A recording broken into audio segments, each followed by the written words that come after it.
세금 보고가 끝났지만 납세자들이 유념해야 할 중요한 사항이 또 남아 있습니다. 다름 아닌 해외 금융계좌 신고 보고인데요. 매해 회계연도 기준으로 그 다음해 10월 15일까지 마쳐야 합니다.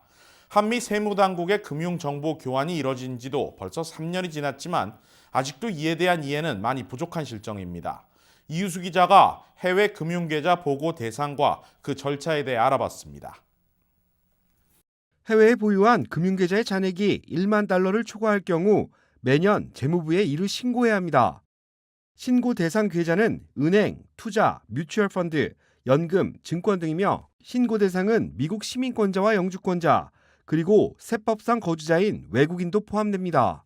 쉽게 말해서 매년 세금 보고를 하고 있는 경우 해외 금융계좌 신고 역시 필요한 겁니다. 하지만 개인이 해외에 소유하고 있는 현금과 동산, 그리고 부동산은 재무부 신고 대상이 아닙니다.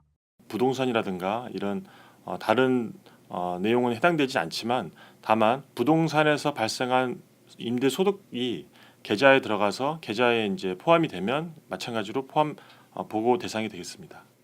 해외에 보유한 부동산의 전세금이나 월세에 대한 수익의 합이 1만 달러를 초과할 경우 이를 신고해야 한다는 겁니다. 해외 금융계좌 신고 제도는 지난 2010년 미국 재무부가 자금 세탁 방지 목적으로 도입한 것으로 해외 자산에 대한 세금 징수는 이뤄지지 않습니다. 하지만 한미 양국 간 협정에 따라 미국 세법상 거주자의 보유 계좌는 재무부와 국세청에 보고되고 있기 때문에 더욱 주의가 필요합니다. 국가 간 협정을 통해서 그 의무가 부여되는데요. 한국 같은 경우에는 2014년도에 미국과 관련 협정이 체결됐습니다. 그래서 그때 이후로는 지금 한국의 금융기관들도 미국으로 관련 내용을 정보를 보고하도록 되어 있습니다. 해외 금융계좌를 자진 신고하지 않을 경우 민형사상 처벌을 받을 수 있습니다. 정당한 사유가 있을 경우 벌금은 부과되지 않지만 부주의와 태만의 경우 매년 500달러, 신고는 누락했지만 고의성이 없을 경우 계좌당 매년 1만 달러의 벌금이 부과됩니다.